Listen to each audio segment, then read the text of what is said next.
Buenas tardes, yo les voy a hablar acerca de lo que es la nutrición en pacientes con trasplante renal. Vamos a tratar la introducción, la epidemiología, el caso clínico y algunas recomendaciones. El trasplante renal es considerado como el tratamiento de elección en pacientes con insuficiencia renal crónica terminal, debido a que este tiene una clara ventaja sobre otras formas de terapia sustitutiva, tanto en la calidad de vida como en la reinstalación de los pacientes de su vida productiva, también que en cuanto a la parte económica. Existen dos tipos de trasplantes renal. Está el trasplante de donante vivo, relacionado o no, el cual va a tener un mayor éxito debido a que en este se realizan todas las pruebas de compatibilidad. Y está el donante cadavérico. En este van a existir más complicaciones debido a una falta de pruebas y el tiempo de isquemia postmortem.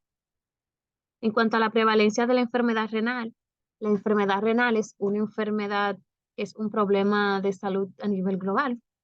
Se estima que entre un 11 y un 13% de la población en general mundial presenta enfermedad renal crónica, la cual es variable según el nivel socioeconómico, etnia, entre otros determinantes de salud. En el mundo, más de 840 millones de personas tienen algún grado de enfermedad renal crónica y 3,9 millones de personas se encuentran ya en diálisis. La enfermedad renal crónica es la onceava causa de muerte y afecta al 10% de la población mundial y unos 2,4 millones de personas. En cuanto a nuestro país, el primer trasplante renal realizado fue en el 1972, un donante cadavérico del igual grupo sanguíneo, pero sin determinaciones de HLA y crossmatch y con las limitaciones de inmunosupresión de la época. Desde el 2008 hasta el 2022, en nuestro país se han realizado 830 trasplantes renales. Actualmente contamos con 109 centros de diálisis, 28 públicos y 81 privados, que asisten a los 5.275 pacientes que reciben terapia de reemplazo, de los cuales 4.083 están en proceso de hemodiálisis y unos 1.190. Tenemos una lista de espera para trasplante renal con unos 500 candidatos. Dentro de las principales causas de la insuficiencia renal crónica tenemos la diabetes, la hipertensión, la glomerulonefritis, lupus eritematoso sistémico, enfermedad vascular, enfermedad quística del riñón y otras enfermedades de riñón. Tenemos también las indicaciones y las contraindicaciones para un paciente recibir un trasplante. Dentro de las indicaciones tenemos la glomerulonefritis, pielonefritis, enfermedades hereditarias, la uropatía obstructiva, la nefropatía tóxica, enfermedades sistémicas, como es el caso del lupus eritematoso sistémico, síndrome hemolítico urémico, tumores congénitas, nefropatía aguda reversible, pacientes con trauma. Tenemos las contraindicaciones absolutas: cáncer reciente o metastásico, infección activa aguda o crónica, alto riesgo de no sobrevivir a la cirugía y que tenga una expectativa de vida menor de 2 años. Enfermedad psiquiátrica grave, crónica y no controlable. Dentro de las contraindicaciones relativas tenemos la edad, pacientes mayores de 75 años, un cáncer previo no controlado, malformación grave del tracto urinario, drogadicción, alcoholismo, incumplimiento terapéutico reiterado, nefropatía activa clínica o serológica, riesgo de recurrencia, hepatitis B, comorbilidad severa, coagulopatía severa, retraso mental, infección por VIH que esté complicada. En el tratamiento post-trasplante renal, tras el trasplante renal, se hace necesario administrar un tratamiento que va a permitir controlar la respuesta inmunológica de rechazo del receptor. Esta es la terapia inmunosupresora, donde tenemos una primera terapia que es la inmunosupresión de inducción, está en el preoperatorio inmediato o durante la cirugía de trasplante. Tenemos la terapia de inmunosupresión de mantenimiento, el periodo post-trasplante inmediato y temprano, mientras el injerto renal tenga funcionalidad. Esto se hace para evitar el rechazo agudo y el daño crónico del injerto. En la inmunosupresión de rescate es un periodo de trasplante inmediato temprano que va a detener el daño ocasionado en el injerto durante un episodio de rechazo agudo. En cuanto a las características de donante y receptor a considerar para lo que es la estrategia de inmunosupresión en receptores de trasplante. Tenemos la edad, el riesgo inmunológico, retransplantes previos, compatibilidad, diabetes, antecedentes de neoplasia, infecciones virales, fragilidad. Y en cuanto a las características del donante, para la estrategia inmunosupresora tenemos también la edad, donante fallecido o donante vivo, donante de muerte encefálica versus asistolia, tiempo de isquemia fría, compatibilidad HLA y riesgo de función retrasada del injerto. Entonces, los objetivos de la terapia inmunosupresora son prevenir y tratar el rechazo agudo, evitar la lesión crónica del órgano trasplantado, prevenir el rechazo agudo y evitar la lesión del órgano. Comienza antes de la cirugía y se administran dosis altas de corticoides intravenosos para evitar el rechazo.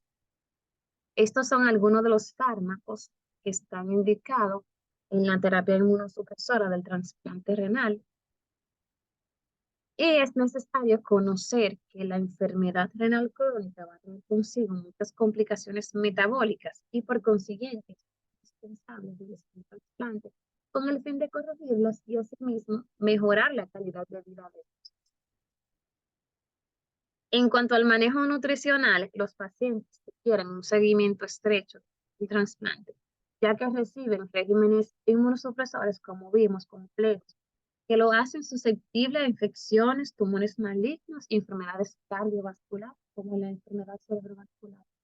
Además, los pacientes suelen tener múltiples comorbilidades debido a el mismo trasplante o como causa del trasplante, la enfermedad.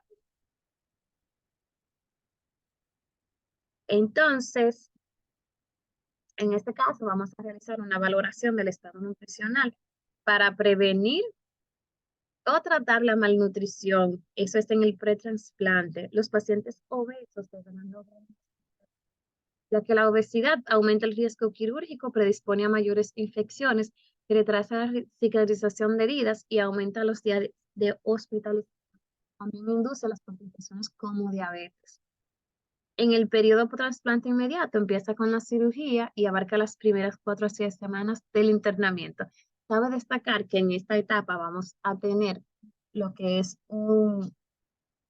vamos a necesitar una terapia hiperproteica debido al catabolismo proteico que presentan estos pacientes.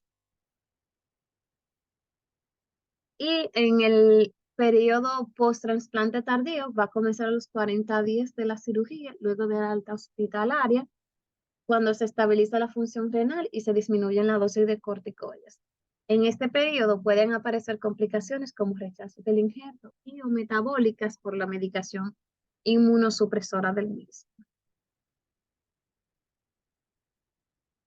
Entonces, los objetivos de la terapia nutricional en estos pacientes son mantener un buen estado nutricional, evitar el exceso de peso, mantener las reservas proteicas viscerales, acompañar la evolución del injerto, promover la cicatrización de heridas, prevenir infecciones y tratar desórdenes metabólicos.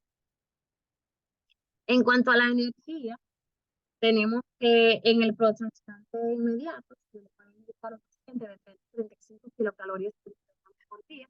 Hay ocasiones que esto van a requerir hasta un 45 kilocalorías por kilogramo por día.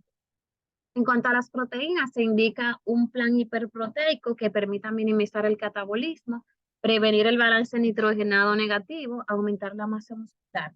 En este caso se recomienda de 1,6 a 1,5 gramos por kilogramo por día, 50% si el riñón funciona.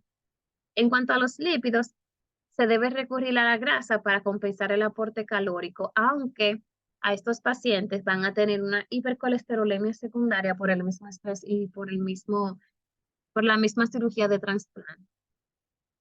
En cuanto a los hidratos de carbono, se controlan los hidratos de carbono simple para controlar la hiperglicemia por estrés quirúrgico y también por la terapia. En cuanto a los grupos que deben evitarse o permitidos, vamos a permitir el café, el té, bebidas con polvo de sabor a frutas, bebidas bicarbonatadas, conservas, embotelladas, están prohibidos los pinos, las cervezas, el agua destilada. En cuanto a leche y productos lácteos, está permitida la leche tratada con ultracalor o la leche pasteurizada, mezcla de chocolate caliente instantáneo, leche de conserva, crema de queso, queso procesado, mientras que los lácteos que están prohibidos está el queso, la mantequilla, helados cremosos, bebidas instantáneas en polvo, pudines, etcétera. Dentro de las frutas que están permitidas están las conservas y jugos de frutos que conservan en botella. Esta dieta va a permitir estos alimentos que tienen una baja carga bacteriana.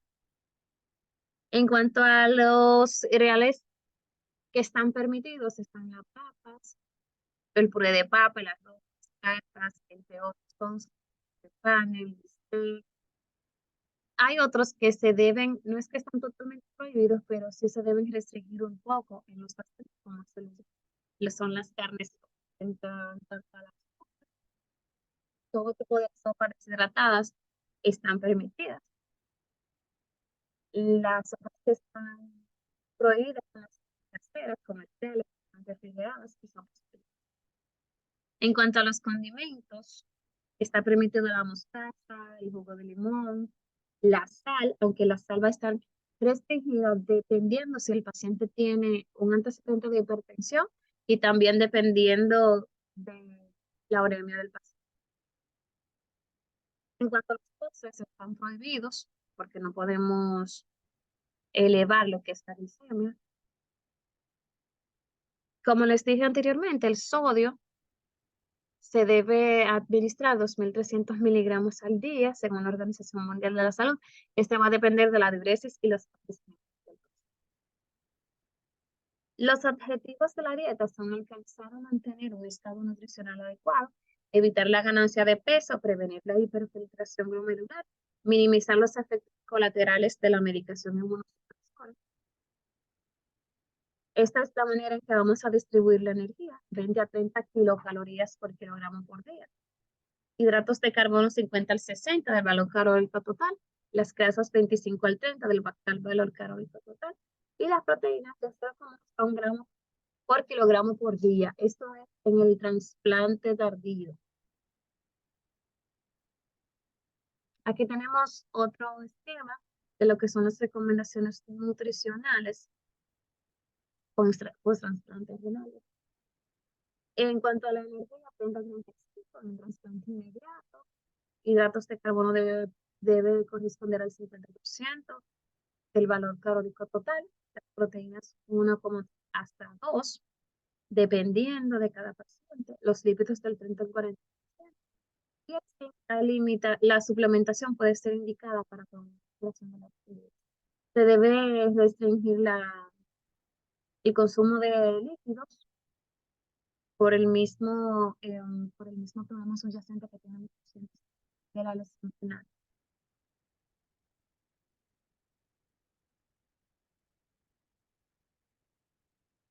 En cuanto al caso clínico, tenemos un paciente masculino de 62 años con antecedentes mórbidos conocidos de enfermedad renal crónica, hipertensión arterial, más un posquirúrgico de trasplante renal hace 2 meses.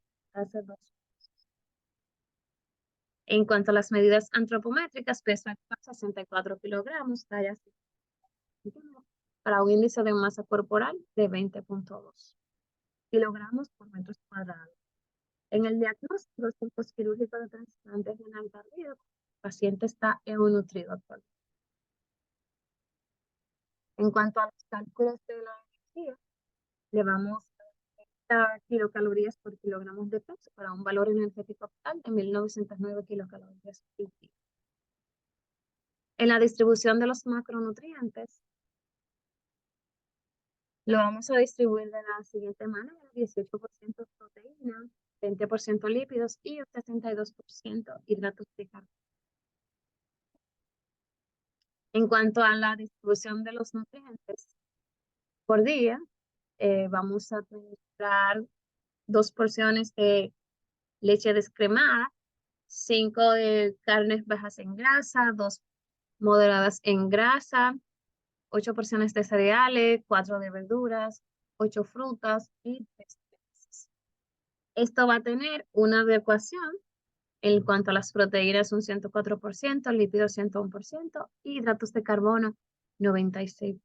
Un total de un 98% de adecuación. Así es como vamos a distribuir los macronutrientes en un día. En el desayuno vamos a obtener una porción de leche quemada, 2 carnes bajas en grasa, 2 frutas y una porción de grasa. En el almuerzo, una porción de carne baja en grasa, 2 moderadas en grasa, 2 cereales, 2 verduras y una de grasa.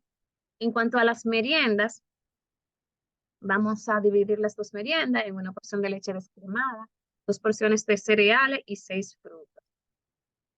Este es nuestro menú de un día, con un desayuno de una taza de avena con leche descremada, más 4 nueces, 2 claras de huevo hervido, 2 quinoas maduros pequeños.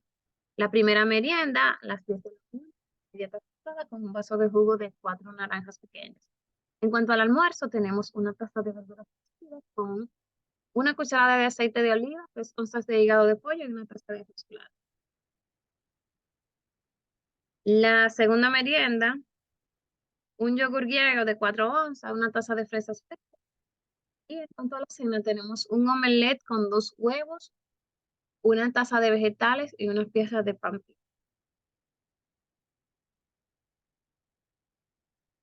La prescripción dietética, hemos diseñado una dieta de 1900 kilocalorías con un aporte de 1,4 gramos por kilogramo de proteína, 0,7 gramos por kilogramo de lípidos y 4,5 gramos por kilogramo de carbohidratos. Cuando a las recomendaciones que tenemos para este tipo de pacientes, preferiblemente consumir carnes magras, consumir lácteos pasteurizados, preferir preparaciones al vapor, al horno o a la plancha, evitar los embutidos, evitar las comidas con grasa, evitar los azúcares simples, incluir harinas y cereales, evitar alimentos procesados, evitar alimentos en conserva y evitar. Muchas gracias.